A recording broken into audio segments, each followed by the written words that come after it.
دیگه ازت خواهش میکنم داخل پاورپوینت با این عکس و بک‌گراند ناجور نیای اسلاید بسازی.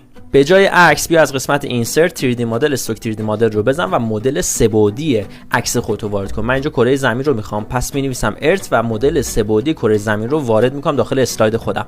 به همین راحتی میام ازش یه کپی میگیرم بچا، داخل یک اسلاید جدید میذارمش، اونی که داخل اسلاید جدید رو جابجا میکنم این شکلی مثلا روی ایران قرار بگیره، میرم سراغ اسلاید اولم و بعد یک تکستی رو کنار کره خودم اضافه میکنم، مثلا مینویسم د ارت و بعد بزرگش میکنم، فونتش رو تغییر میدم و بعد میام داخل اسلاید جدید همون کلمه رو به انضمام اسم کشور ایران و اسم شهر تهران مینویسمش. بعد ایران و تهران رو بچه‌ها میخوام تغییرات ظاهری توش ایجاد بکنم. روی متن کلیک راست میکنم، از قسمت فرمت شیپ تکست آپشن میام حالت سالید لاین رو انتخاب میکنم که متنم خطی بشه، رنگش رو تغییر میدم، متنمو انتخاب میکنم، یه ذره جابجاش میکنم و میرم کل اسلایدامو بچه‌ها انتخاب میکنم. بعد از قسمت